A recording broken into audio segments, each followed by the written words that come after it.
everything. I need to clean this lathe. It's got some crazy dirtiness. It's a bit of a delay, but it's starting. We're going live. All right. It says we're live. Yeah, the sound sounds awesome. Sound sounds good. All right, cool. All right, we'll wait till 3 o'clock. Hey everybody, who's in the chat today? Let us know. We got Vinny, Jody, Welsh Piper from the UK. Nice, UK in the house. That's cool. My lathe is from the UK. My lathe. It's from the UK. Kim Thomas is here. Hey Kim.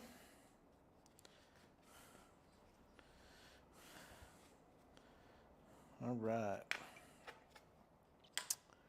Do.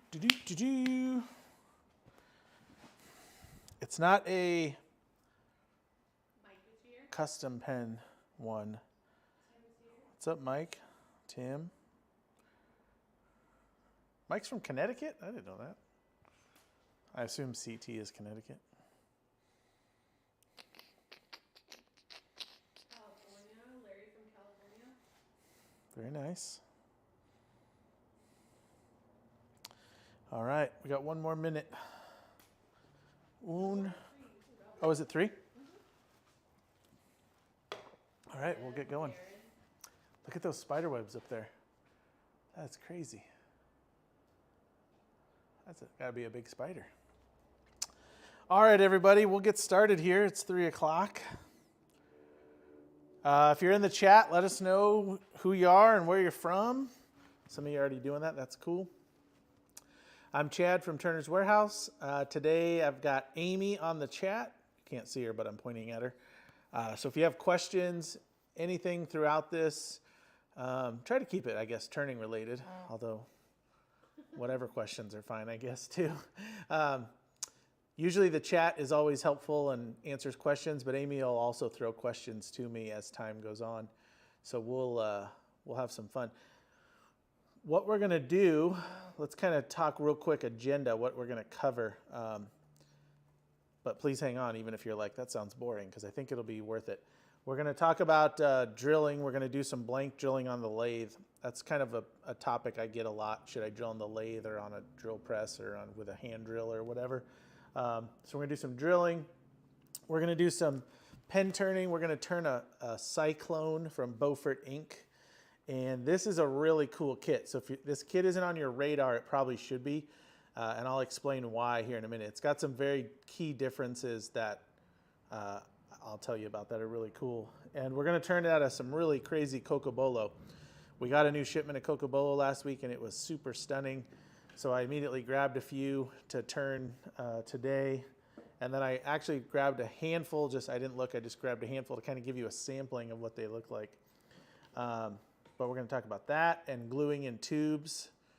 We'll probably discuss whether you should scuff the tubes or not. That's always a good discussion. And then I'm going to talk to you. I'm going to wear my power cap today. So if you're not familiar with that, that's kind of a cool thing to see. The power caps are really, really nice, but I'll warn you they're expensive. But I think for me, I was going to buy one anyway. And then when I found out it could be a dealer, it was kind of a no-brainer because we wanted to make sure we had good options for everybody. Next week, we're going to be doing a live stream with Record Power about the CamVac. That kind of goes along with the power cap, not literally, but kind of in the same genre because it's about dust collection. And if you don't know anything about CamVacs, please watch because they are really amazing. We actually have 2. I'm looking at them in our classroom. And they work really well, and they're really efficient. They're really small. And I probably know like this much about them, so that's why I'm excited for the live stream too, because I need to know more. If you want to watch YouTube videos, Ethan from Stockroom Supply in Canada does a billion CamVac videos that are really fun and interesting, and he'll show you a lot about them, so you can always check him out. And if you're in Canada, go to him to buy them because he's the Canadian dealer, and he's really awesome. If you're in the U.S., we hope you buy him from us, but whatever. So we'll get started here. Yes. Gretchen Higgins is in the house. Gretchen Higgins. Hey, Gretchen, I saw this guy here last week. His name was Zach. Was that last week? It's all a blur. It was last week. Yeah, it was a lot of fun. We missed having you, but we had fun anyway. Sorry. We had a pasty for you. All right, so who here, does everybody pen turn that's watching right now? Anybody new to pen turning? We've been doing a lot of custom pen making, and that's kind of a different animal. We're going to do a kit pen today, and don't let anyone influence you that you need to do custom pens. Custom pens are just another type of pen. They're a lot of fun. A lot of people are like, oh, you can only do customs, or you can only do kits, or this is better than that, or that's better than this, whatever. Yeah, right, whatever. Get real. If you're a pen maker, you should probably do both at some point, or do what you do best, because there's no wrong or right. Now, kit pens offer you huge advantages in quality and machining and all that. Most kit pens are made on CNC lathes that are like $500,000+ I know some of them are like millions of dollars. So us guys in our garage, we can't afford $1 million machine, but we can make each part ourselves and take half an hour per part. We just don't get the return on it. So kit pens offer you that advantage of having mass manufacturing to make your little bits and bobs, but then you can still make the pen. So don't let anyone influence you. Whether you make kit pens or custom pens, as long as you're making something, having fun, and doing a good job, who cares? So that being said, I don't know if everybody in here makes pens exactly, but we're going to talk about making pens from kits, and I'm going to go over a couple things here to start. Let's do drilling first, because we got the camera pointed at me here. Let's talk about drilling. Boy, it's warming up in here, Amy. I turned off the thing. So, no. I'm just whiny. So, we've got, I get the question a lot in the store of like, should I drill on the lathe, or should I drill on my drill press, or whatever. Hopefully, if you're all making pens, you have a lathe. And if that's the case, I think the number one place to drill is on the lathe. Now, it can take a little longer than like if you had a drill press set up, but I think the quality is generally going to be better. I have a pretty nice Nova drill press that's square and everything's good, and I have decent drill bits, and I'll drill a hole and for some reason it'll be crooked. And I don't know why.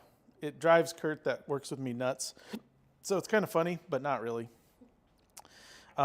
So what we notice is we don't get that on the lathe. And I don't know if it's just because the lathe is so centered, but it's just a thing. So if you have the option, or if you're just getting set up, I would probably pick the lathe as my first choice. Now, to drill on the lathe, you are going to need something to hold the blank. This is a SC3 chuck with pen jaws. These jaws are made just to hold the blank, if I can get it in front of the camera. So you see they're long, there's only 2 of them, and the blank will go in there nicely and clamp down. Now there are dedicated pen drilling chucks. Penn State makes them. We carry 2, I think they only have 2 options, maybe we carry both. And they're fine, but they only are for drilling blanks. So to me, I think they're around $100. You can get a chuck like this for $150 and the jaws for $30 or $40. So it's a little more, but then you can do everything else with this chuck too. You can do bowls or spindles or handles, whatever. So if you can only do the 100 and you want to get one, that's the way to go. But if you can save up and do a little more, this is probably the best route because it's so much more versatile. It's a chuck versus just a specific pen drilling chuck. So you need a way to hold the blank. That's how we do it with jaws or a specific chuck. Now we're only talking lathe drilling here. If you're talking a drill press or something else, that'd be a different story. So that's our chuck. And then you have to have your drill, or how you're going to hold your drill bit. And in this case, we're using this Jacobs chuck. Jacobs chuck is a Morris taper chuck, drill chuck, just like any other drill chuck. Typically they go up to a 1/2 inch. That's what this one is. Uses a standard chuck key to tighten, and it goes in your Morse taper. Now the difference is your blank is going to be spinning here and your drill bit is not. So obviously in your drill press it's the other way around. I don't know if that makes a difference, but it seems to work just fine. So that's how it works. But till you do this, you put your blank in, tighten it up nice and snug. And I always like to rotate it and look at the jaws to make sure I've got good contact. For some reason, some brands, they seem like they're a little bit bowed out. Maybe they want tension or something. But you can see we got nice contact. And then we'll bring our drill up close. Now I didn't drill a pilot hole or a center drill, but we'll just go ahead and try this and see how it works. And what we're going to do, we'll turn this on kind of low. I'm going to spin this about 700.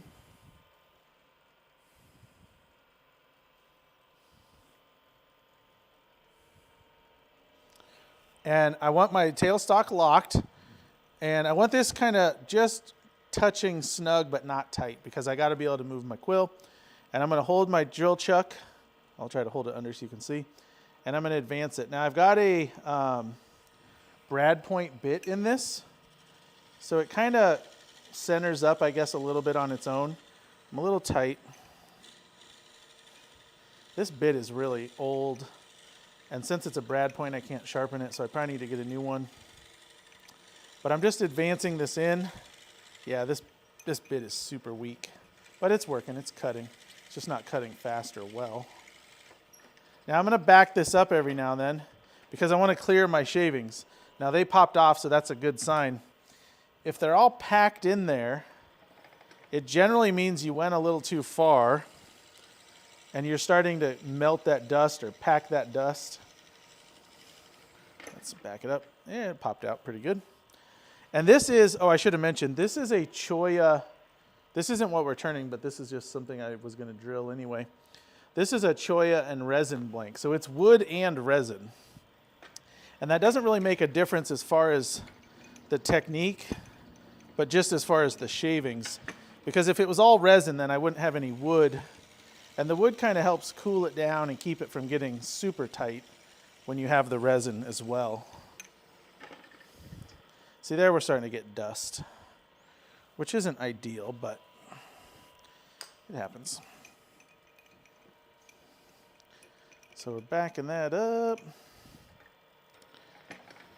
And now I can go through. So if my bit was sharper, I would have gone through this a lot faster.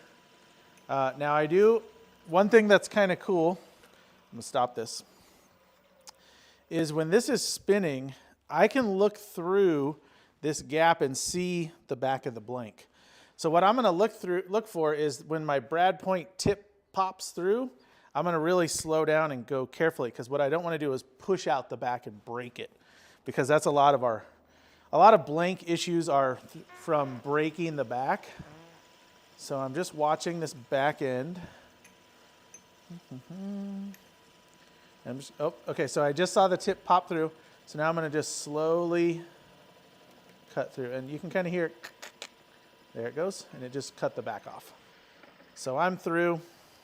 Unfortunately, I don't have a way to show you that because you kind of have to look through the chuck here. But you can see it's much more dusty. So there's a lot more resin there. Now let's take a look at this. We'll go to this camera. So I'm nice and centered there. And although it looks off center because of the Choya, I'm actually centered in the blank there as well. So it works really nicely. That Choya wasn't exactly straight, but it's more than enough to keep the Choya all the way around. This is going to be a cool pen. Now, that was a round blank, and you saw how great it worked. We didn't have any slippage. A lot of people want to know, can I use a round blank, or does it have to be square? It can be either. So you saw how easy that one went. With a square blank, you just put the two corners into these reliefs, and you're good to go. And we'll just drill this and see if it is friendly. I didn't center mark this one either, but it should be fine. Kind of walked a little bit there. Now this is the Cocobolo, and we're wobbling a little bit. When I first entered the blank, it kind of walked on me, so it's not quite centered, but we're gonna get a center drill here. So you can see I'm extended this far out. Yeah, we're really bouncing. And all that packed sawdust in there. So ideally, make sure that's flat and center drill it, which I didn't do. But oddly enough, it's not gonna hurt my hole. I'm not gonna get an out around hole because it should be tight enough the way it's moving. Yeah, it's really bouncing. But, What's causing the vibration, the bouncing, is when I first put my drill up to the blank. Sorry, I'm just watching here because we're about to exit. This is a brad point bit, and I should have center drilled the hole, the center, with my center drill, and I didn't. But sometimes brad points aren't exactly like perfectly centered on the tip for some reason. And what it did was it just kind of was a little high, and then it rotates around, so the bit gets pulled up and down. Now, once you're in there a little ways, it's not that big a deal. And actually, I'll show you. If that was a twist drill, it would have caused a lot of trouble because it would have oblonged the hole. But this one should be. See if we can do the 4 here. So if you see, it's actually got pretty good fit. Like there's not any movement. So it works pretty well. And we're not quite centered, which is probably where it grabbed sideways. But it is even at least. So it kind of entered a little off center this way, and it exited the same spot. So at least it went straight. So cure up those, or true up those blanks, make sure they're square, and then if you can, center drill it. Now, we'll go ahead and drill the top of this too, which it's not quite square, but we're gonna use a twist drill on this. So the main point is just to show everybody, you know, you can do square, you can do round, you can do bigger blanks up to the size that your jaws will allow, and you'll be just fine. So you could do a bigger blank that's like Like rectangular than a handle blank? Well, yeah, so you can do a rectangle blank if it's not square. So imagine, you know, it's like this, if it's a rectangle, and your jaws are going to hold from the 2 corners. So your center is going to be in between the 2 corners of that rectangle. So it still theoretically should work, because if you draw a straight line, it's going to be, you know, in the meat of the blank.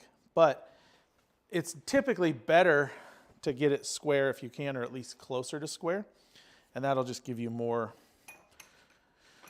gripping power, I guess, or I don't know, it won't be as, when it's longer, it's going to be wide open more if it's unnecessary. Now, if it's necessary, then obviously do it.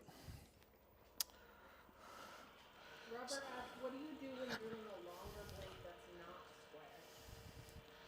square?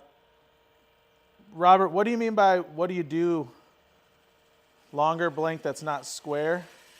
Now you can see this twist drill is not giving us any vibration for 2 reasons. 1, this is a twist versus a brad point, and 2, it's much, much sharper. I don't know if you can tell, but I'm just barely cranking it and it's cutting like butter.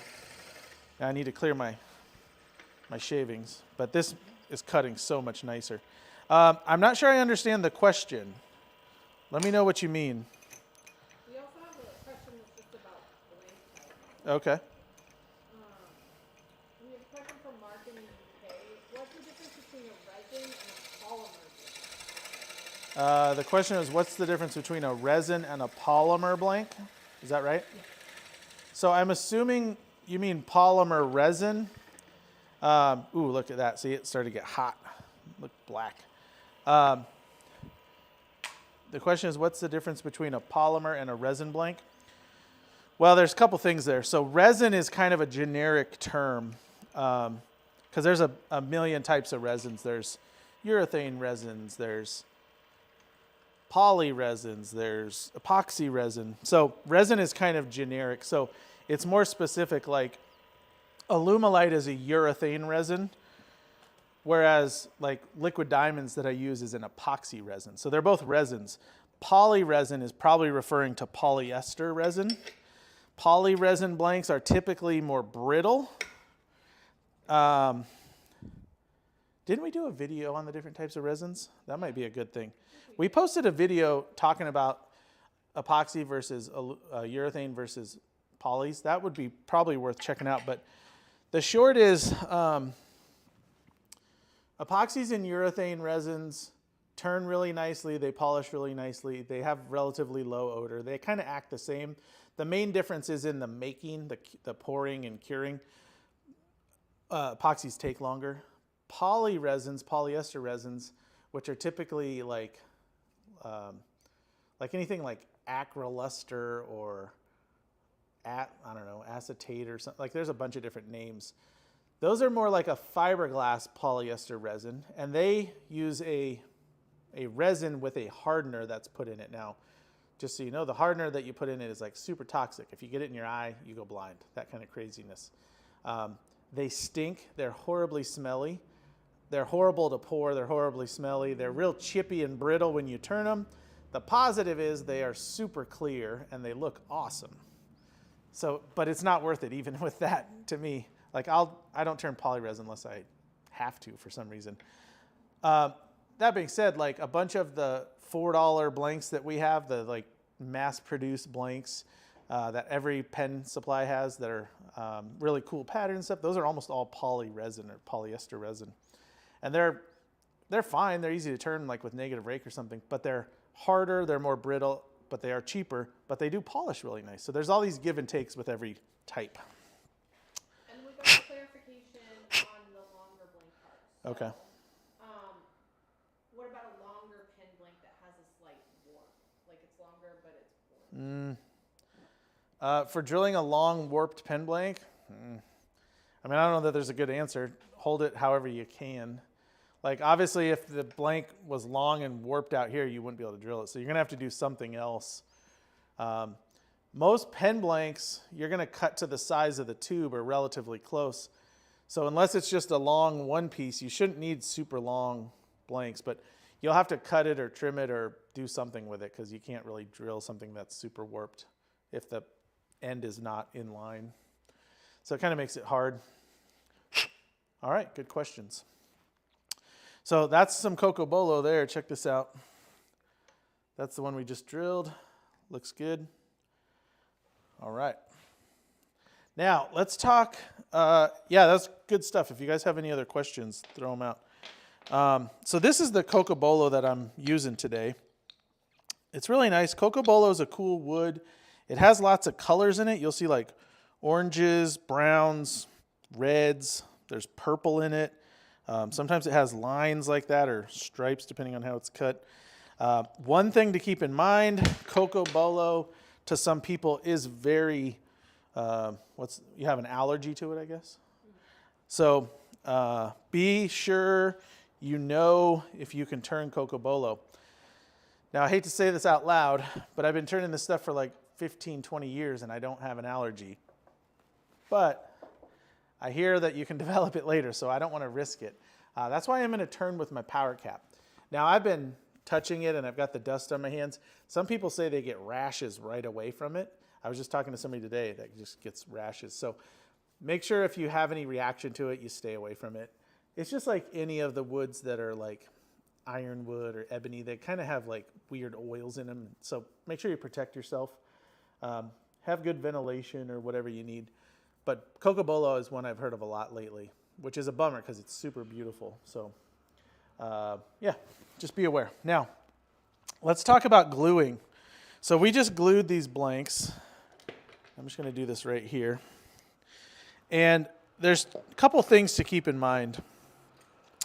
How you glue a blank. So I've got my tubes here. This is a junior series. This is going on a junior element, one of our solid metal pens.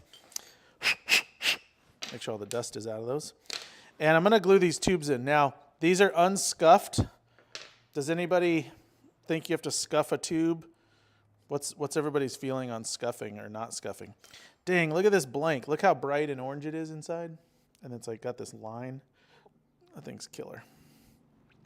But anyway, how I glue a tube in, I'm going to go from the drill side first.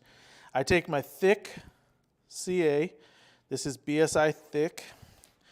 And I kind of glue half the tube, so to speak.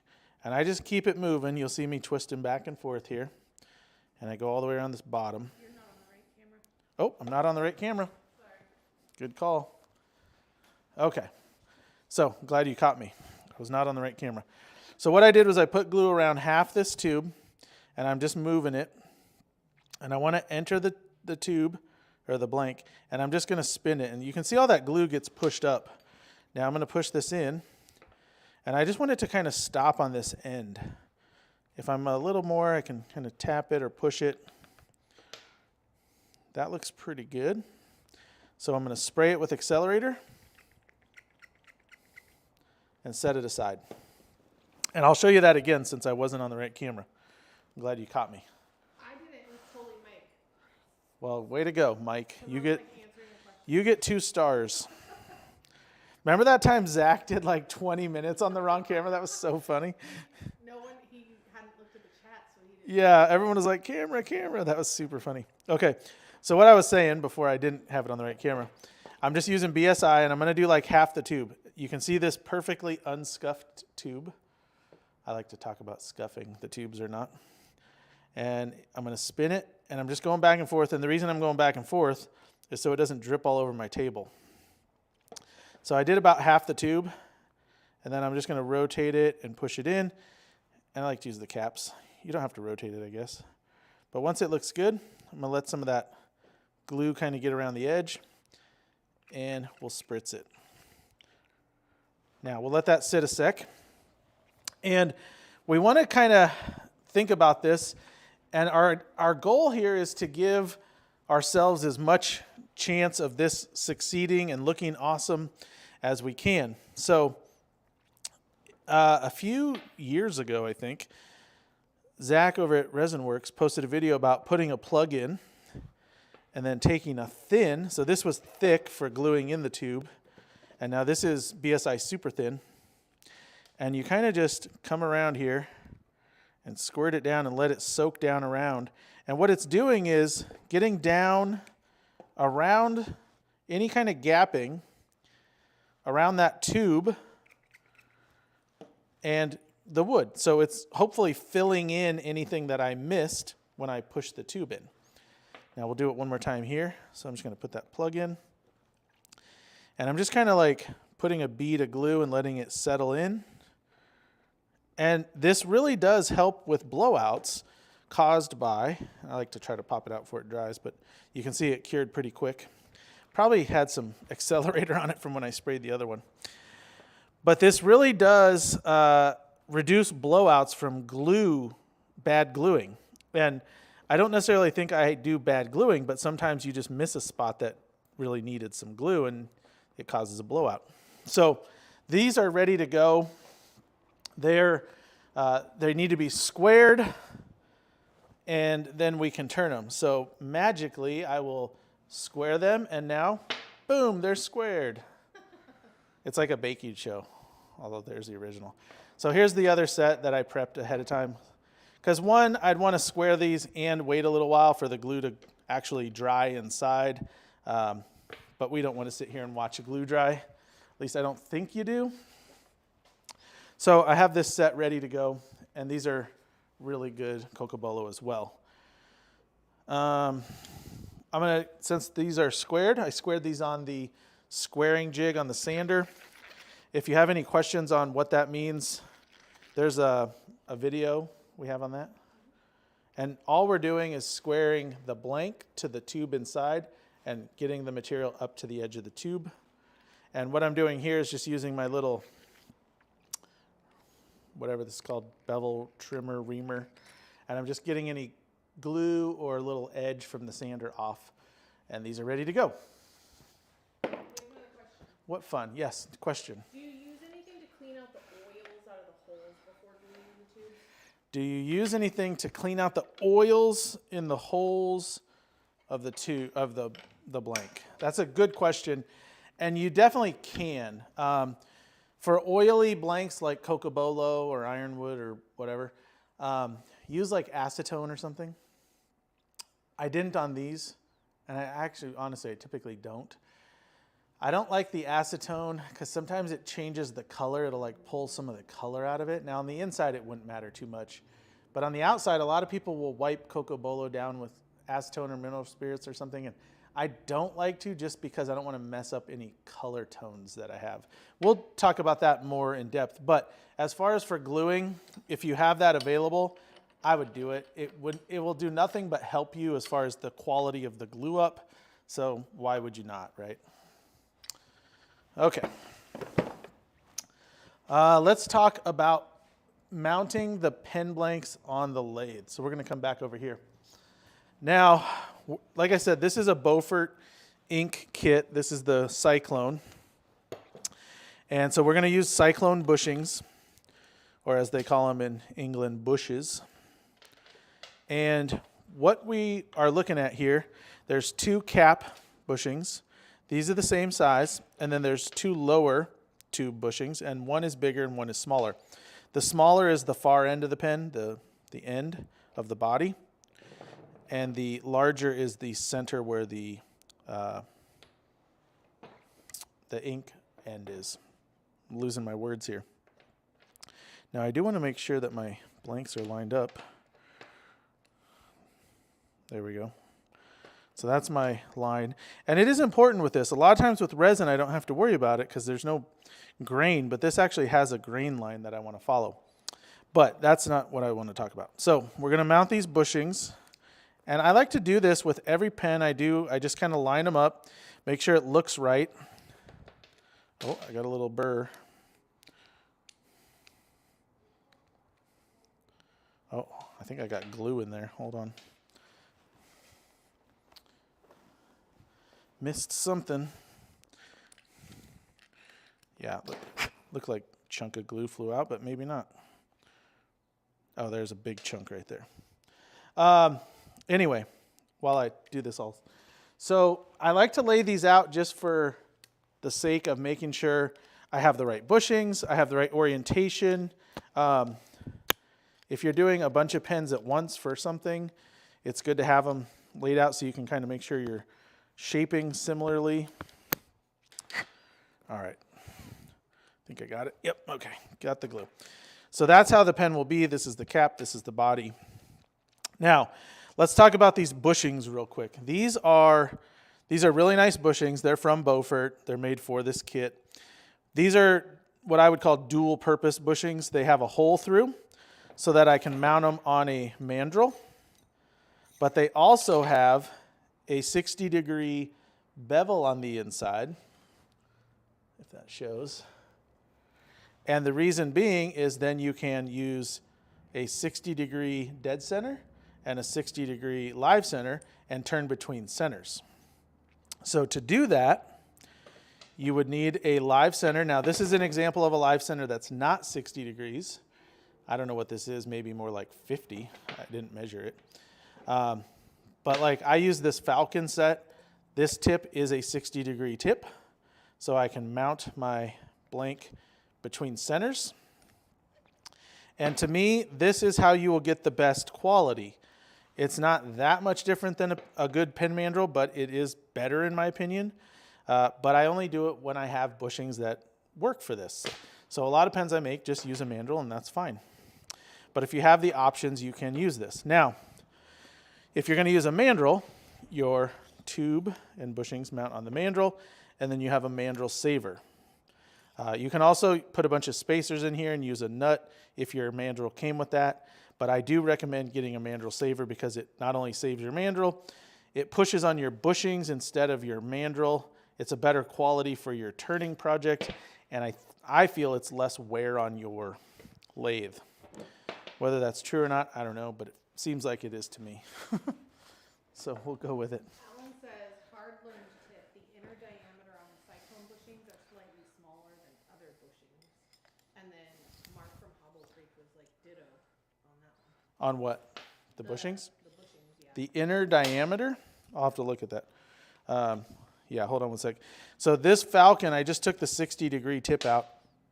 Also has a tip that comes with it like this, and it is a mandrel saver. So that's pretty cool because these are really good bearings.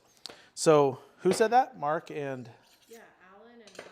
Alan and Mark said that the inside, like the mandrel hole, is that what they mean? Hard tip. The inner diameter on the Cyclone bushings are slightly smaller than other bushings. So Mark and Alan, I'm not sure what you mean. Are you talking about the bushing? I'm sorry, the shaft hole for the mandrel shaft? Yeah, that's what it sounds like. I don't have a lot of, well, maybe a tiny bit of movement. But if it was smaller, would it be more tight?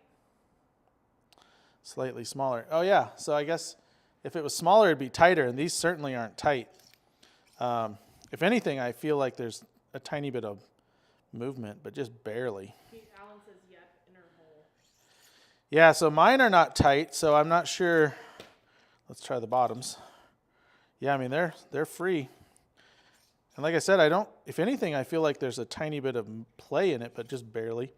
But we'll go ahead and turn them between center, and then we don't have to worry about that since we have that option. So to do that, I'm going to use a 60-degree live center. I'm going to put this 60-degree in this Falcon, and then I'm going to use this dead center. And I've got my two blanks lined up with my bushings. And I like to turn, so this is the thicker end, this is the thinner. I like to turn from thicker to thinner from the headstock down. That's just how I've always done it. It doesn't matter or change anything, but that's just one way to do it. So let's go over to the lathe. You know, so yeah, if you ever find stuff like that where something's like wacky, you know, let us know. Beaufort, if you're turning Beaufort kits, a couple words on Beaufort. They make really excellent quality kits. For the most part, we've had very little trouble with any Beaufort kits or anything. That being said, of course, manufacturing problems can happen to anyone. But Beaufort has a really good resource on their website where they have all the bushing measurements. So if you're ever like, boy, is this the right size? You can measure it and then go to their website and take a look. So they tell you what the outside diameter is, the inside diameter, all that kind of stuff. So if you ever have questions, that's a great resource. We have a question about scuffing. Yep. Quick question, do you paint your tubes or blank before gluing on acrylics? Painting tubes after scuffing defeats the scuffing, I find. Many things. So the question is, do you paint your tubes before or after scuffing? So with acrylic, so tubes in acrylic, and this is just my opinion, so, you know, whatever. I've probably made like a bazillion acrylic pens that I've painted the tubes. I will scuff the tube when I do acrylics, when I'm painting it, but I scuff it to hold the paint on more than the glue.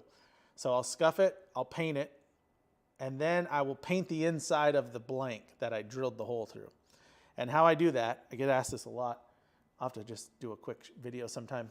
I take a spray can of enamel, like a hard enamel paint, and I'll take the blank that's drilled and I'll shake up the can and I'll squirt and I'll just move my blank around and I'll look in there to make sure that the paint got all the way around the hole, and then I'll let that dry for like a day. For some reason, everything dries really fast here except spray paint. But I paint both the tube and the inside of the blank, and then I glue it in. Because sometimes the glue will soften your paint and mess it up, but by painting the inside of the blank, you got kind of double duty, and you'll fill all those holes. And by doing paint on both sides, it looks much, much better. Because sometimes, even if you paint the tube, and then you have transparency in your blank, you still see some weirdness of that clear in between to the tube space where your glue line is.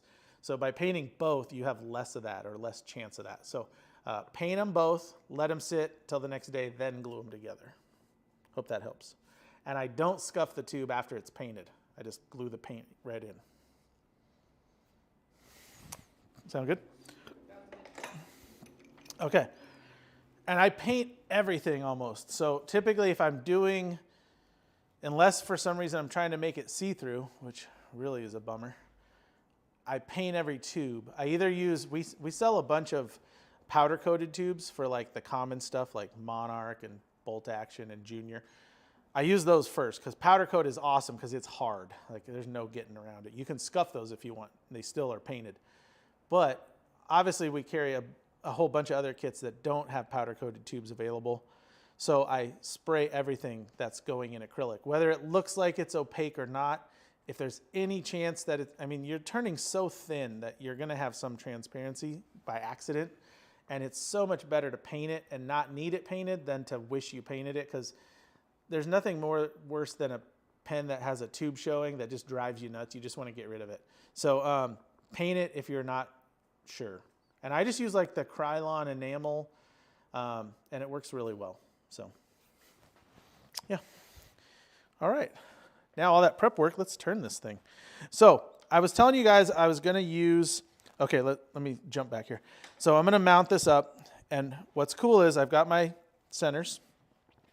My bushings are between center bushings, TBC, it's often called, turn between center. And I'm just going to snug this up. Now the first couple of times my Morse tapers are going to seat, so I may get some looseness after I turn this on for a minute. We can turn it on and see. Forgot to take off my washer. Will it stay? So sometimes when you first put in your live center, dead center, you got to kind of snug them. But you don't want to over tighten it. Just like if you were using a mandrel, just snug it. Don't go crazy with it. You know what, I'm just going to take this washer off because it's certainly going to come off when I'm turning. The other thing you have to remember is every time you move your tail away, everything will fall. And the first few times you do it, you're going to be looking for bushings on the floor and everything, because we all forget because we have a mandrel typically. All right, let's put this on. Okay, looks good. Snug it up just barely. Now, I do have to change my belt because I was low speed for some bowl stuff the other day, and then that was drilling. And this has a 3 belt position. In the low speed, I only get up to 750 because it has a low. And on the high speed belt, I get up to 3,800. So I want that 3,800. It's hard to do this when you can't see it. So we was kind of asking a little bit more up in the chat while you're doing that. Yeah. Just about the polyester blanks and like what do they look like? How can you tell? So I'm having one of the girls bring over a couple just to show. Okay. Yeah, Amy said somebody's asking about polyester blanks and how can you tell what they look like. So here's a quick tip, and I always show this to people in the store. Penn State will send us poly blanks that are like playing card, little symbols or stripes, stars and stripes. And if you look at the square blank, the edges are all just chipped to heck. And that means when they cut it on the saw, it chipped it up. So that's a good indicator of what it's going to look like. When you cut an Alumilite blank or a urethane blank or a epoxy blank, they are nice, even flat cuts because they cut like butter. So if it's chippy on the saw to cut the blanks up, it's going to be chippy on the lathe. So that's a good thing. Now, can you tell just by looking at them? Sometimes the style maybe, but sometimes it could be real hard. We're going to have some over here. I'll show you in just a minute. Okay, real quick. I want to talk, speak of the devil here, the blanks. Carrie, come make an appearance. Sure. Thank you. Carrie, what did you bring us? I brought you some blanks here, Chad. So these are poly blanks. We'll go to this camera. So these are all pretty clean. These turn well. They're just very hard. I mean, you can just hear how hard they are. Now, what I was referring to on this edge, if it's all chipped up, that's a chippy hard blank. Now this I would call a hard blank, somewhat chippy. If you use negative rake, like an Easy Wood tool with a negative rake on it, you won't have any issue with that. But that being said, they are more more difficult. The positive is I think these are all like $450, so they're relatively inexpensive. They have great colors. They look really good once they're polished and sanded and polished. So there's positives and negatives with all of them. Yeah. Thank you. Yeah, you bet. All right, let me grab this tool. That's the benefit of a live stream when we have the shop right next door, is we can show you the alternatives. Now, and one other thing, like if those were impossible or terrible, I wouldn't carry them because we turn a lot of that stuff. I just turned some yesterday, but they are more difficult. I'm going to use this negative rake on my EasyWood tool for this blank, even though I don't really need to. Cocobolo turns awesome. But I put this on yesterday for some of those blanks, so I'm just going to use it because that's what it's mounted up. And it's fresh, so it's good and sharp.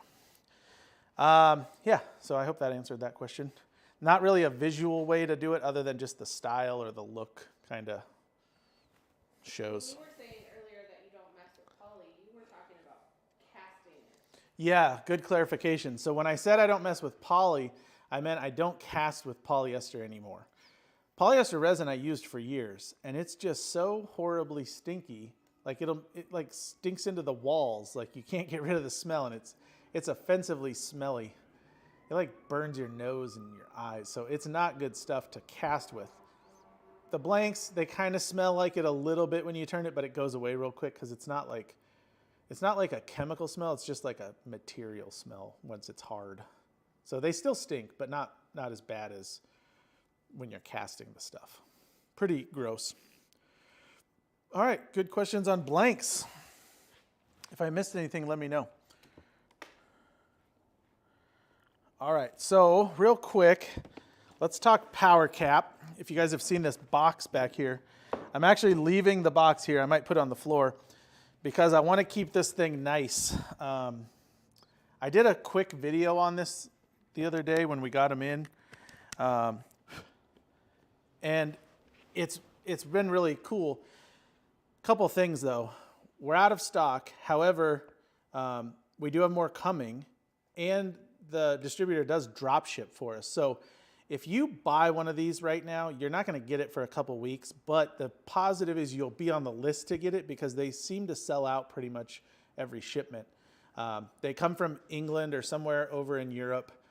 They're made by JSP. But we get them from the importer here in the US. They do test every one, which is cool.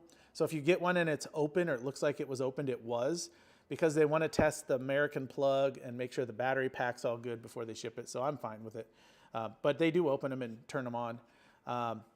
But the positive thing of this is it's very light. As you see it, it's 1 pound, 6 ounces, and it's relatively quiet. In that video I did a couple weeks ago, I had it running while I was talking and the mic picked it up fine. So because of the whole Cocobolo allergy thing, I'm gonna wear this and we'll see how it goes. I do have the shield, the like screen protector, so to speak, on here, and we'll see how that goes. But it's relatively light. It's kind of surprising. Oh, and I'm gonna leave my glasses on so I can see. But that was the other question is, can you wear glasses with it? And the answer is yes. So, very nice setup. You just put it on, turn on the battery, see the fogging? As soon as it starts pumping air, it goes away. All right, let's get going here. So if you have questions on this, let me know. I may or may not know all the answers yet, but I'm pretty pleased with it so far.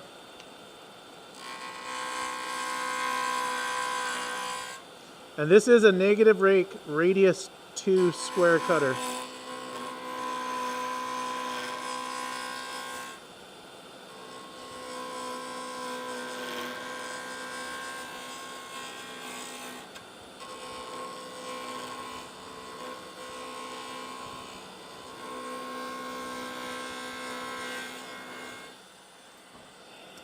So it's kind of crazy.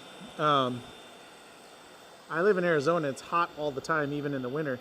And this thing is blowing air on my face and it's like cool. So I'm real curious when it's like 110 in here, if this is gonna be cooling in the summer. if it is, it's going to be worth having just for that. But it's also good to not be breathing all the dust.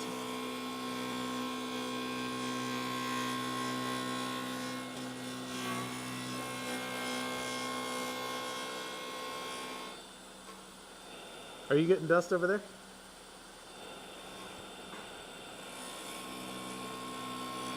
Amy had to go get her mask.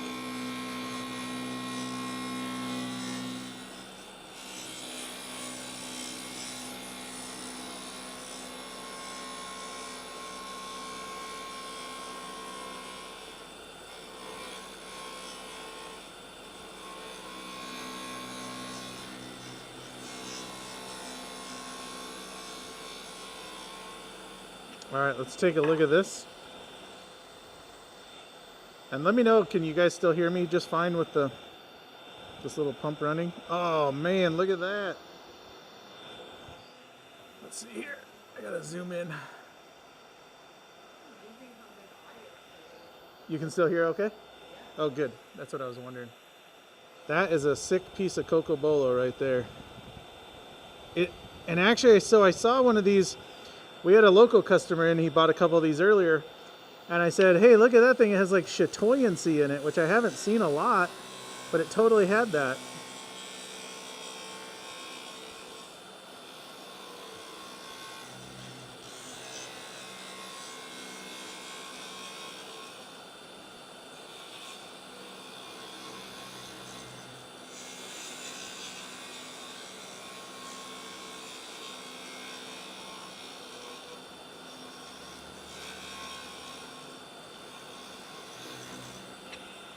All right, this is looking good.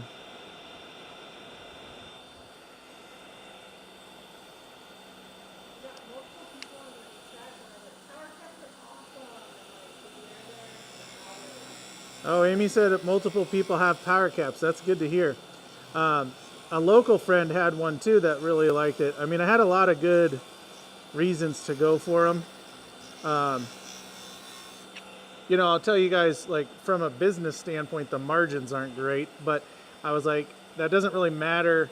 I'd almost sell it for nothing, like for just whatever, to get people something that they'll use, because we all buy all this safety stuff and then it's like in the drawer or covered in dust. Like, anybody have a mask right now covered in dust?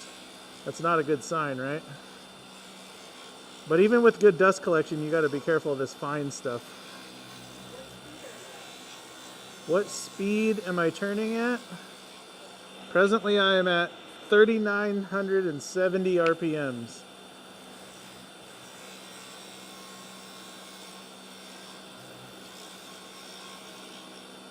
And I didn't scuff the tubes.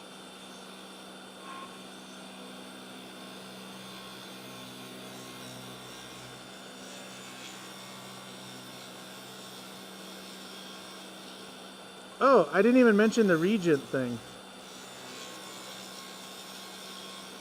So, anybody, I feel like I'm talking about a lot of products today, which is never my intent other than to share like good things. Oh man, hold on, look at this. Look at that thing. That is sick. I mean, if you didn't know, that would almost look like a burl. Yes, the battery pack just clips on here, and you can get extras. I don't have extras, but we probably will carry them eventually. I just didn't think of it yet because we don't need them. They say they last 8 hours, which is nice. But I was going to tell everyone, go back to the camera so you can see. The Regent, which is the lathe I'm using here, we've got a pretty cool deal going. Record Power came at us with a promotion. So if you're looking for a large lathe, a full-size lathe, it is a 220 machine. The deal going right now is probably going to be hard to beat ever. And what it is, I'll take this off for a sec. Oh man, it's so weird when I take that off. Like, it's like a rush of hot to my face because I get all this air because it's like blowing cold air. It's so nice. Anyway, see, that's why I'm leaving that in there so I don't kill that thing. But the deal with the Regent is it's going to come with accessories. So it's regular price, $25.99. It's a 220 machine. You've seen me use it a bunch probably on here. It's going to come with the outrigger, which I do have mounted up here. I don't know that I've showed it in any videos lately, but it's for off-turning bowls and stuff. It's going to come with the outrigger. It's going to come with an SC4 chuck, which is like 200 bucks. It's going to come with heavy jaws like these, and it's going to come with large remount jaws. It's almost 600 bucks worth of accessories that they're including with it. So if you look at it like that, it takes it down. The lathe is about $2,000, which is crazy. Or you can look at it like it comes with accessories, which it does, and the price is really good. Darren says taking off the cap is like opening an oven door. Yeah, he's right. Darren said it's like opening an oven door. It's weird, like you take it off and it's like hot, and you're just like, what? Like, what just happened to me? But that being said, I'm going to finish this up.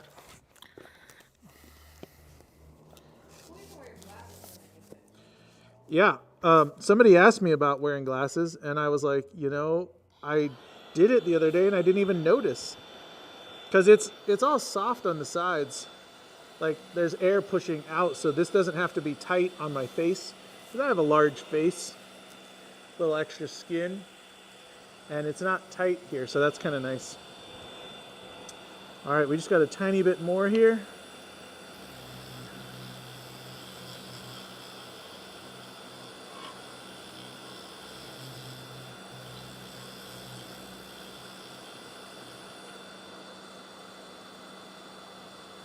All right, that looks pretty good.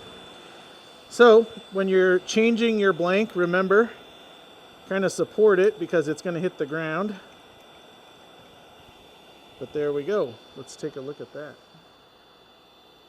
Look at that blank. That is some cool cocoa. Now it will get a little darker with finish, but not a whole lot. But that's crazy. There's like specks of orange in there. They look fake. Okay. All right, hang with me, guys. We're almost done turning, and then I got some good stuff for the finishing. It'll be worth it. All right, now this one's a little out of round, which is all right.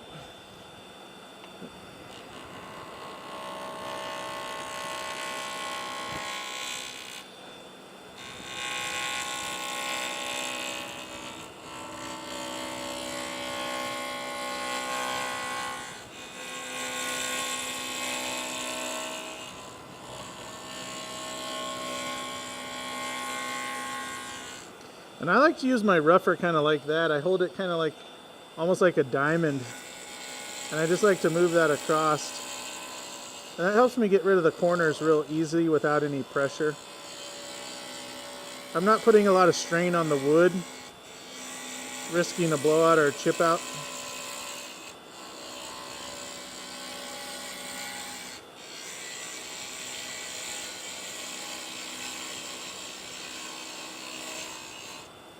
So you can see all this dust. All this cocoa dust is what I would be breathing. So it's probably good timing to wear the mask and not be breathing this stuff. Like I said, I don't have an allergy, but I really don't want to develop one because this is my favorite wood to turn.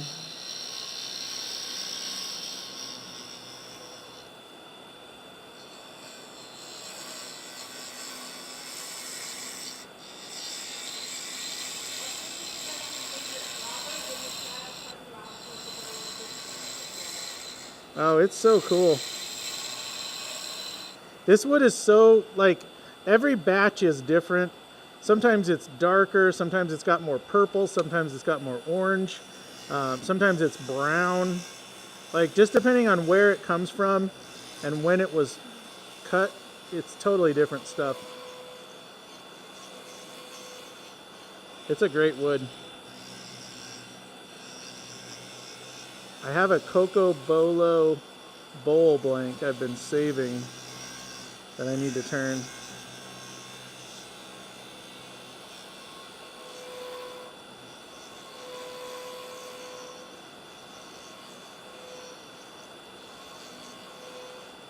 So I got a little taper I got to make here, but let's take a look at this blank. I'm so happy that you guys can hear me fine with the little pump running. Holy cow, look at that. That is sick. See, and like, it's light, then dark, then light, then dark, then orange. And then there's like specks of orange. Then it's got like a purple streak. It's so wicked. Cool stuff. Very cool.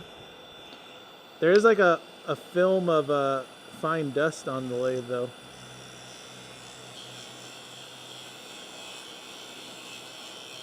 So now I'm just cutting my taper. I need to kind of get in here and bring it down carefully.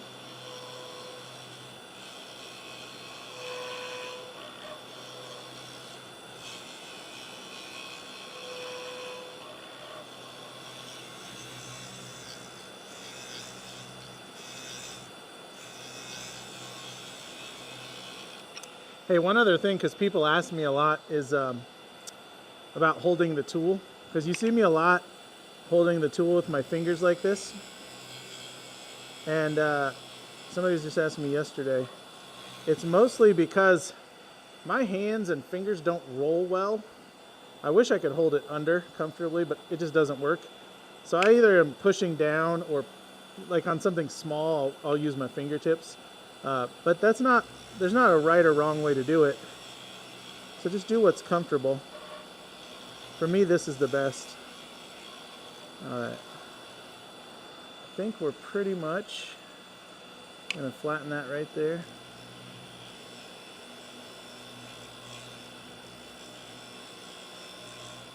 All right. I think that's the shape I want. Looks pretty good. Let's see what we got. Oh yeah. So that's the wider end down to the thinner end. See that purple streak? Maybe you can see it. Okay. Now, what's also cool about the fact that I'm turning between centers is I can now sand between centers with little effort. So I'm going to move this. I'm going to take off my bushings. And I can mount them right in here. Now, a couple things to be careful of. You don't want to over tighten anything because you'll flare out your tube. So err on the side of too soft versus too hard. So I'm just going to barely touch these. And what I'll do is spin my blank, and as soon as it stops spinning, I stop. Now, if I have to, I can always snug it a little more, but I don't want to risk it. So I'm going to take... This is kind of a thing I wanted to do today, is I'm going to take my normal, I say normal, so let's talk about finishing wood real quick. Turn this sucker off. All right. Oh, that is the worst. It's like hot. So normally with wood, you know, you would start lower grit and work your way up. This is really, really smooth.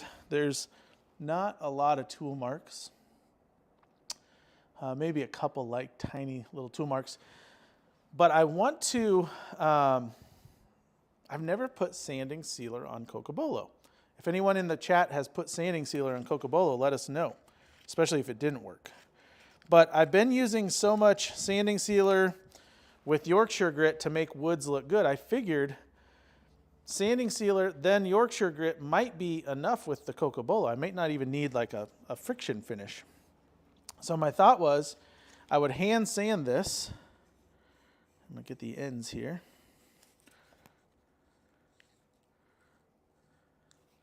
Anyone use sanding sealer on Coco?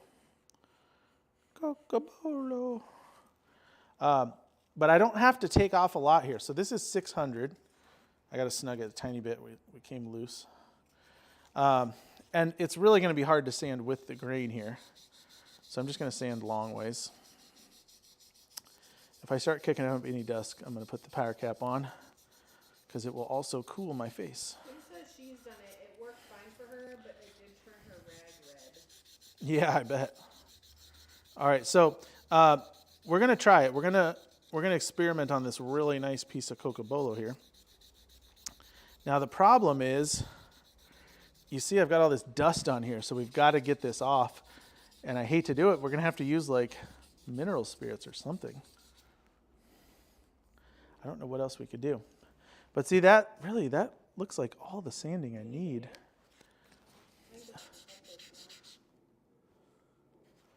Do I have the... No, I don't think so. I don't want to kick up that much dust with the cameras. So, I mean, I'm barely sanding this with 600, which isn't much for wood, right? But it looks so smooth and good. I don't have any lines. You know, I wonder if I could just use a towel. Would that be enough? Let me tear this in half. So let's see what we got. So you can see it's like very light because of the dusting. You know, maybe that would be enough. Actually, it looks like a lot came off. You can see the towel's dusty. Let's try it. I mean, it might still have some dust on it, but I guess the sanding sealer will kind of collect it. So I'm going to grab my sanding sealer. Let me grab this brush out of here. So I've got my sanding sealer in one of these oil jars. And it's like, it's for like machinists and metal lathe. It has this like thing you can like brush that off. Now, this is obviously for bowls and bigger applications, so it's not going to take much on this pen, but it should look cool.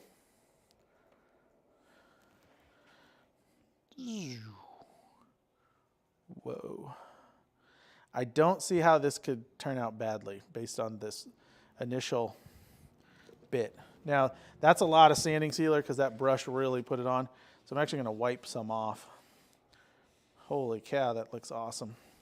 And sorry. Nope, go ahead. Cloth or equivalent works to clear the dust. And then she says, I use a dry tumble dryer sheet. Yeah, see that sanding sealer with the dust? So it probably cleared the dust off. Yeah, those are good tips, Kim. Very good. Yeah. So what I'm going to do, I'm going to let this sit just a sec, and then I'm going to do one more coat. Really, I'm going to try to get as much off of my brush as I can. This is just too much. But sanding sealer here in Arizona, ooh, it's like smooth like glass.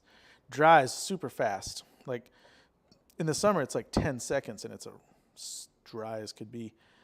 Obviously, right now, it's not summer, but it's pretty dry. There's not a lot of humidity. So I really want to just get these grains really filled in is my goal, because I don't want to put a lot of finish on this. I want to have it real smooth. Leonard asks, what about using alcohol as a wipe instead of mineral spirits? Yeah, you could use an alcohol. Same thing. The alcohol would work to clean this, but it probably would like bleed some of my colors out of the wood. For some reason, this wood is really weird with colors, and it could just be my experience. You know, I would always tell people the same thing, like try what you think, and it probably will work, but just find what works best for you. Alcohol works good to clean stuff a lot, so I would try it. Okay. Another question. Go ahead. Sanding sealer versus CA finish, any preference? The question was sanding sealer versus CA finish. That's really fast. I'm just drying this for a sec before we grab the Yorkshire. So in general, sanding sealer versus CA finish, they're kind of, sanding sealer is just one step in the finish, so it's kind of not on its own. CA finish, I can do them just fine. I've done a million of them. I don't like CA finish on wood typically because it makes it feel like resin. So if I want a resin, I'll just do resin. But wood, I like to feel like soft and warm, like woody feeling, if that makes sense. You want to feel your wood basically, right? Like when you have it. It's just like, otherwise it's just coated in plastic. Now, that being said, some people want shiny, so do whatever they want if it's for a person, customer, friend, whatever. But I only do it if somebody asks. So typically I'll do a friction finish. Sorry, I feel like I'm talking a lot today. But all that being said, don't do CA finish on Cocobolo or any oily wood. It might look good for a little while, but it'll eventually cloud or crack or just look terrible. So if you do a CA finish, make sure the wood is not too oily for it. Yeah. All right, so we're going to put a little Yorkshire on this. What I'm going to do is apply this, and I'm just using like a zero scratch Scotch-Brite here. And I'm going to start this kind of slow, and you can hear the crunchy. Maybe you can, I don't know. And I'm going to speed it up.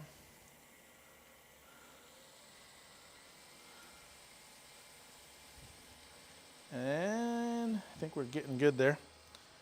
That was real fast. Might have been too fast. And then I'm going to make sure I got a clean towel, and I'm going to get all this off of here. Oh, see, I stopped it. So we're a little spinny. I'm just going to wipe all this Yorkshire grit off the blank until my towel is clean.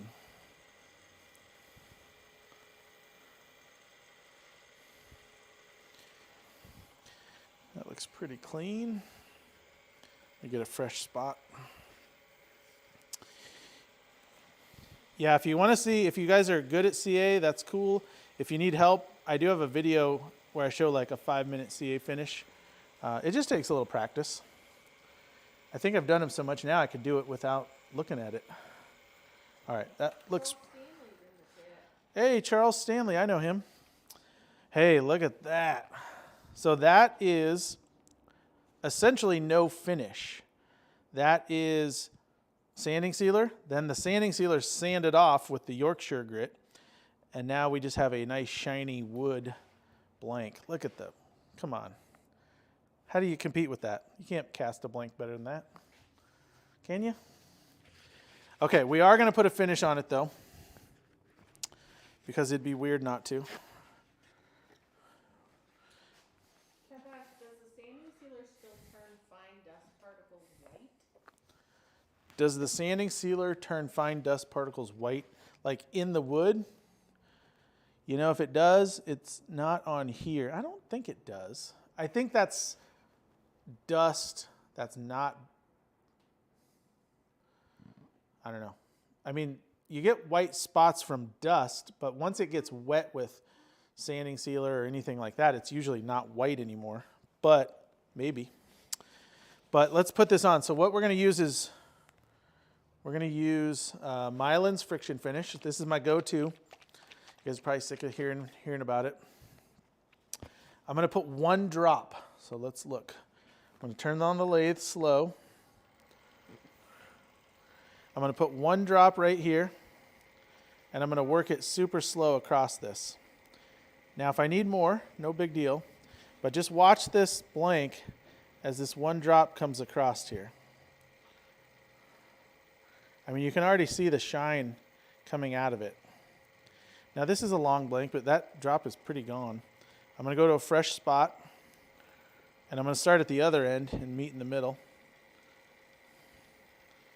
But that looks super shiny.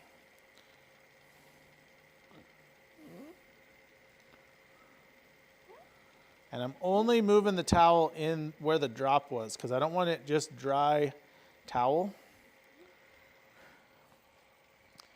Okay, the reveal. That's got a finish on it.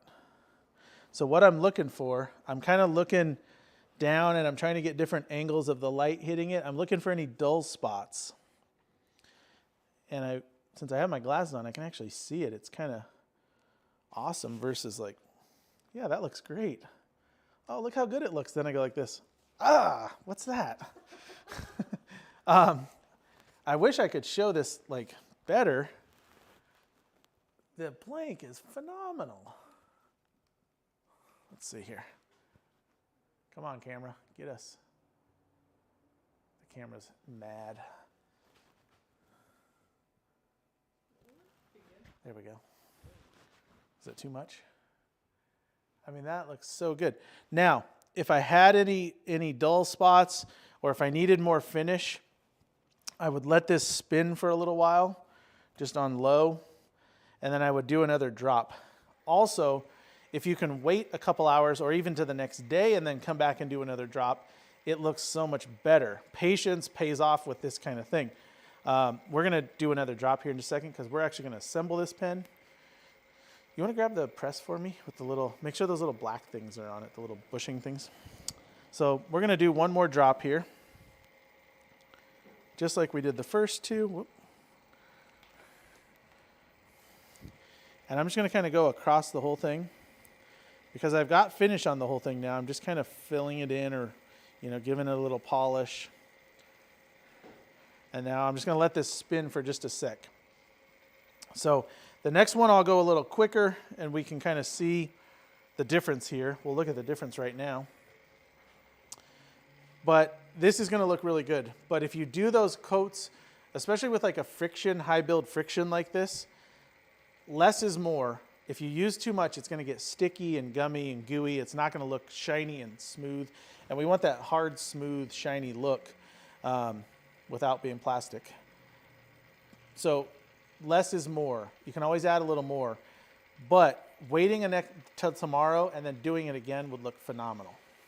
Now, I think we're okay as far as moving this. I'm going to brush my hands off here. Actually, I'll just touch it with the towel. Because I want to give it a little more time to harden up. It probably is fine because it's so dry here. All right, I'm going to grab it on the ends and stand it up. Hey, one other thing I want to tell you guys. So whenever I'm pulling orders, because I always think about this when I'm pulling orders, like you guys are, if you place an order online, and we're pulling your order to ship it to you, we're kind of like picking blanks for you. So I want you to know when I pull orders, I look through the blanks and try to pick cool stuff. So hopefully that helps you in the long run, or at least makes you happy. But it's kind of a fun thing because I'm like, oh, this is the one I want. So then I give it, that's what I ship. But anyway, that's how I would pick this blank. So here's the finished, whoop, we're real zoomed in. See if that focuses. That's the finished versus unfinished colors, and shiny versus not shiny. So there you can kind of see the difference. And now we'll do the cap right here. Okay. Get this loaded up. Same thing. We're going to go back because that's real zoomed in. So I'm just going to use 600. This was my first piece. I'm going to toss that one and use a fresh piece. So I just cut these little the 600 into little squares. This is wet dry. We have it in 4, 6, 8, and 1,000. I probably use 600, 800 the most. I usually do use it wet for anything resin. I usually start at 600 or 800 wet. Obviously, I don't want to do wet on this because I don't want to affect the grain at all. But we're just kind of hand sanding here anyway, so it doesn't really need the wet. I'm pretty, like, if you're not pleased with your turning and you need to sand more, obviously you might have to make some changes as far as what grit or where you're starting. But try to turn your last pass really smooth and even to where you're happy with it and you don't need to do a ton of sanding. That being said, we all need to sand a little bit. With pens, it's much easier to get away with less sanding than it is with anything bigger. Oh, cool, a big truck is out back.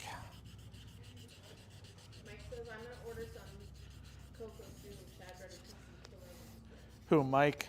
Mike All right, when Mike put on your order, say, Chad, pick out the Cocobolo and I'll pick it out for you. I like to dig through the box every time because then I'm like, I should go turn some Cocobolo. It really is my favorite wood, and it's because of how crazy cool it is. All right, now see this one I have a little bit of a thing at the edge here where I must have just drug my tool a little. So I'm just going to work that out. Doesn't take much though. The funny thing is this blank has so many different lines going in different directions. A couple times I thought I had like a weird mark, but it was the grain turning. So, see if we got any more. Hey Rick, how's the high country? All right, that looks really good. So again, I'm just looking for any lines, anything I want to correct. A lot of times I can feel them before I see them. I think it looks pretty good. All right, I'm going to wipe it clean-ish. Oh, I used the towel, didn't I? Did I use that microfiber before? Oh, that was for the Yorkshire. Now, it would be curious to do the Yorkshire just on this without sanding sealer. I should do a side-by-side sometime and see like the sanding sealer, then Yorkshire versus just Yorkshire on the Cocobolo, and see if it makes a difference. It might not. I don't want to do it on this one because I already did the other one. Plus, I don't want to mess this one up. I want this pen. So, let's go back to the zoom. Geez, that's super zoomed. All right, get back a little bit. That seems better. Okay, I'm going to try to get a lot of, squeegee this off a lot here. A pen just does not take much stuff. Man, that's cool. I mean, you know, we make cool blanks. A lot of other people make cool blanks, but nobody makes a blank that cool other than this tree. Nature wins. Nature made this cool blank. I mean, that's, oh yeah, look at how brown that is. That is just stunning, isn't it? So I don't want to streaky my, even though I'm going to use the Yorkshire, which will take it off. Look at that. There's like a bright orange spot right there. You have to tell me if you can see that, Amy. That is crazy looking. Huh, it's wicked. All right, I'm going to do one more. I'm going to put it on the paper towel, though. I think it's just less that way. And all sanding sealer does, I don't think I mentioned this, but all it's doing is filling those little bit surface grain holes. It's not going to fill a crack or anything big, but there's these little pinholes that you can kind of see, barely see, depending on your eyesight. And by filling those, it makes it smoother. And the smoother it is with less interruptions, the shinier it looks. So by doing a little bit like that and filling those holes first, we're going to make our other efforts much more valuable because we're filling those holes. All right, let's let that dry for a sec. We'll turn it on. I'm going to put this away real quick. Everybody doing good? Yeah. All right. Mark, all the blanks gotta go, so we can log in. Later, Mark. We got more blanks coming from Mark. What's up, UK people? Thanks for coming in. All right, so we're going to move quickly here. This probably is good. Yeah, see, it feels dry. Once it feels dry, you're probably good to go. But if I wasn't like on the live stream, I might wait an extra minute or two. All right, so I'm going to put this on. I'm going to speed it up as I go here. Whoop, sorry, I already put it on.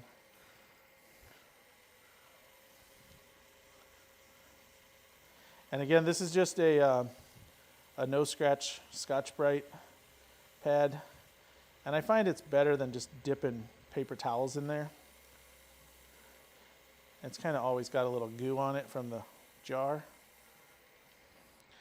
So I don't know that that's an ideal way to do it or that Easy Wood Yorkshire would recommend it, but it works for me, so that's what I do. Robert is asking, is sanding sealer the same as boiled linseed oil? Is sanding sealer the same as boiled linseed oil? No, I don't think so. And again, I've said this many times. I'm not like the technical guy that knows all the stats and science, but sanding sealer is like more like a lacquer that kind of fills in and dries. And it may be a lacquer, I don't know. But Boiled linseed oil is oil, and sanding sealer is not. It's like a chemical compound of some sort. I don't know what's in it. So no, it's not the same. It might do a similar thing, but I don't know. Okay, let's make sure we clean. So I'm just making sure there's no brown on my blank. Remember, Yorkshire grit is not a finish. It is, think of it as sandpaper. I always tell everyone, it's sandpaper in between steps. Okay, so we're gonna put 1 drop on here. We're going nice and slow. We'll probably do a couple drops. Now this is a big cap, so we might have to do 2 on this first pass. And what I'm doing is, by keeping my finger on it and steady moving it, I'm getting a little heat buildup, because the heat is what kind of sets the finish, makes it shiny. Oh yeah, that looks good. All right. These folks from the UK are hardcore, because it's like 12:30 there. Yeah, what time is it in the UK? You guys are hardcore. All right, I'm going to put the drop back on there and kind of just side to side, make sure I don't have any weirdness. Everything looks good. Man, that's cool. I know I've said that 50 times already. It's got to be like midnight, right? Yeah, it's like You guys are awesome. 4 minutes after midnight. It's tomorrow. You guys are in the future. All right, so I got 1 more drop here. I'm going to go all the way across and back a couple times. Well, this Mylands comes from the UK. I'm pretty sure it's imported. And Yorkshire was originally from the UK. This lathe is from the UK. You guys do a lot of wood turning stuff. Pretty cool. All right, go back and forth a little bit on the spot.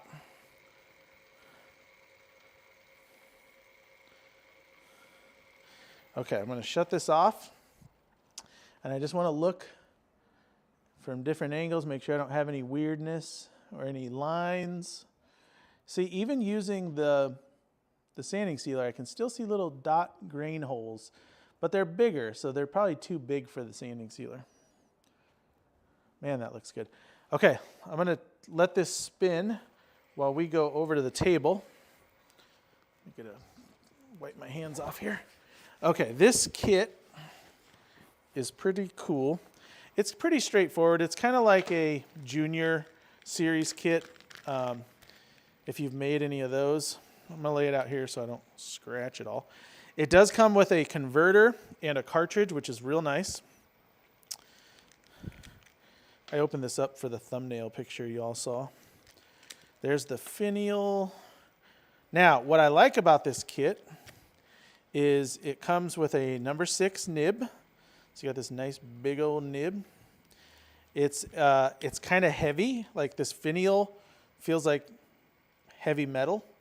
I like the way it looks with the black on. This is a black chrome gold. So I like the way it looks. I like the heavy metal. It is non-postable, meaning the cap does not thread onto the back end. Now that's a give and take. There's 2 things here. I like the look of non-postable better. However, most people, including me when you're using a pen, want a postable. So I like the function of a postable better, but I like the look of a non-postable better. So that's the end.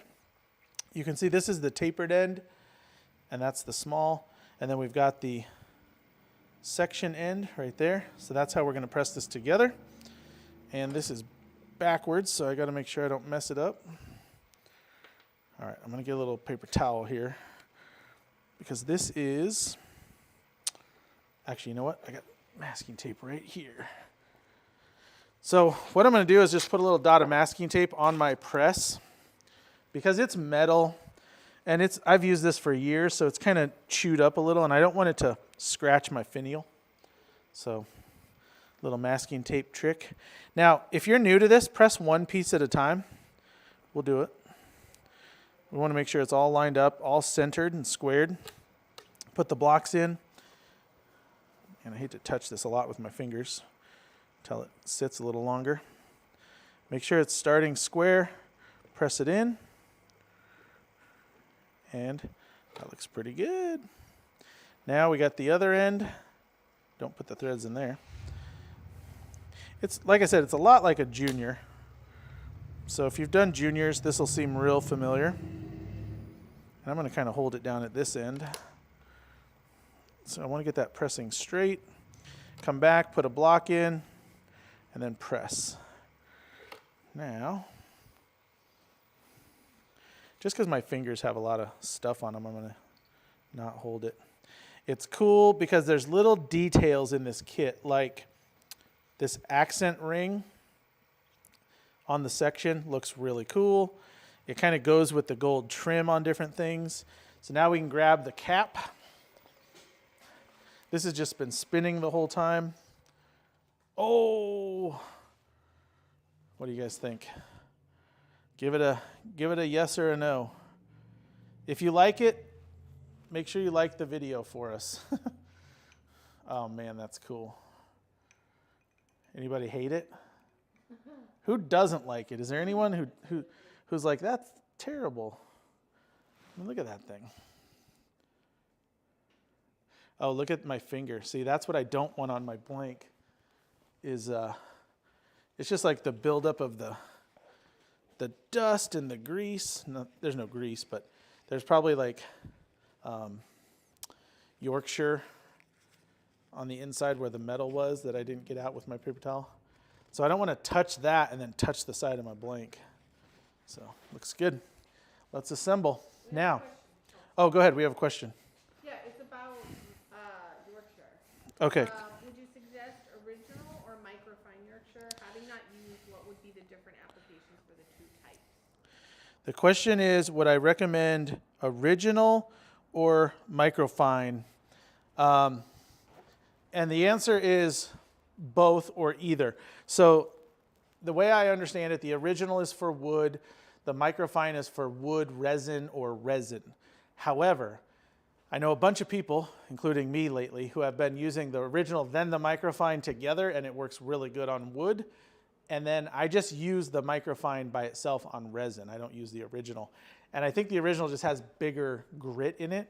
So to answer your question, if you're just doing wood, I'd get the original. If you're doing wood and resin hybrids or mostly resin, I'd get the white, the microfine. But if you have one already, I would use it for everything. And then when you sell it, I'd get the other one or run out. Kevin Carpenter's on here and he's like, don't like it. Don't like it? Why? Oh, it's Kevin Carpenter. Kevin, what's up? I saw it snowing in Wisconsin. This What the makes me heck? laugh. He's It's just like, kidding. it's 85 here and he's got snow. Can you believe that? Okay, big tip coming up here. Let's go back to assembly. Whoops, that's the wrong camera. Okay, so this is important when you're doing a pen that has grain. Now, honestly, I don't think I could mess this one up because, like, can you really tell where the grain is going? I can barely. And I didn't keep good track of it like I was supposed to. I mean, this looks insane either way. I cannot tell which end was connected. I think it was this way. But who the heck knows? But here's the important thing. When you have a pen like this, put the body together first and then thread on your center coupler. Okay? To where it's snug. Don't go crazy, but just snug it up. Because this is the end position. When you close this pen, this is where that part stops. Now, if I had a really pronounced grain, let's say it was right here, I would then push it on as best I could, lining up the grain, and then I'd hold the center band and unthread it. And what that does is, now my grain is in the position where these threads are that I want on there. So then I'm going to press this together.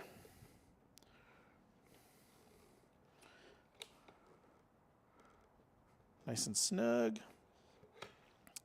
And I can grab my cap, my finial, and my clip. And I want to pick a spot that's not like super cool. I want to leave my orange spot out.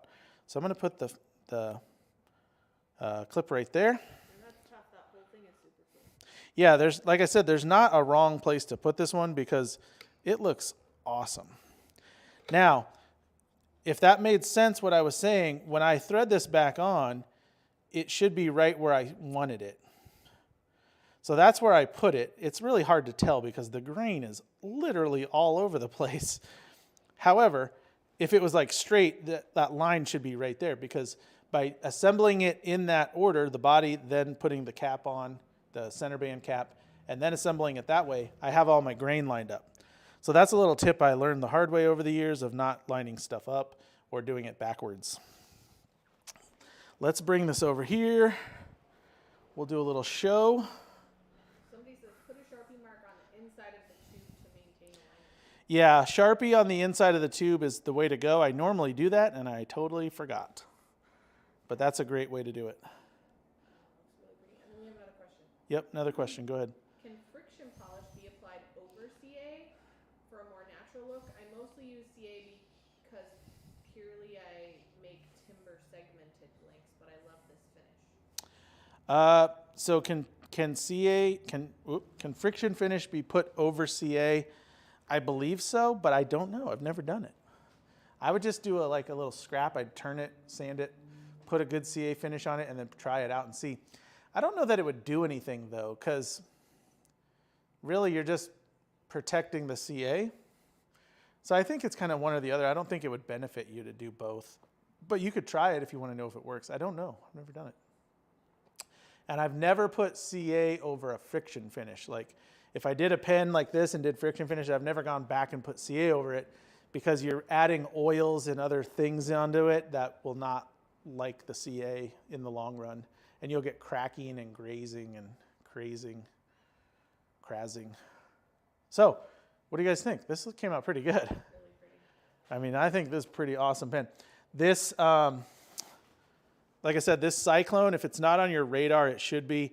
It's a high-end pen. I mean, it looks like a really nice, company brand pen of some custom nature. It's nice and heavy, which I like. The only thing is it doesn't post, but that's okay. But you can tell, like, look how cool it looks non-posting. Non-posting ends look so much better than threads, but we all like posting, unfortunately. So that is it. That is a Cyclone black chrome gold on a Cocobolo blank. We did a sanding sealer, Yorkshire friction finish. That looks stunning, if I do say so myself. If you have any questions, let us know. If you have any questions on the process, please holler. Do us a favor, like the video. If you're not subscribed, please subscribe.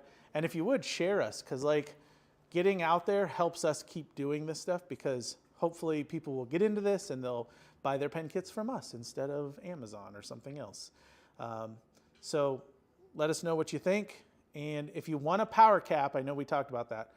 If you want a power cap, just know you probably will have to wait a couple weeks, but if you want one, get it, because you get in line essentially for the ones that come in on the next shipment. So I've got a few more coming, and I've got a couple people in line for drop ships, so that's pretty cool.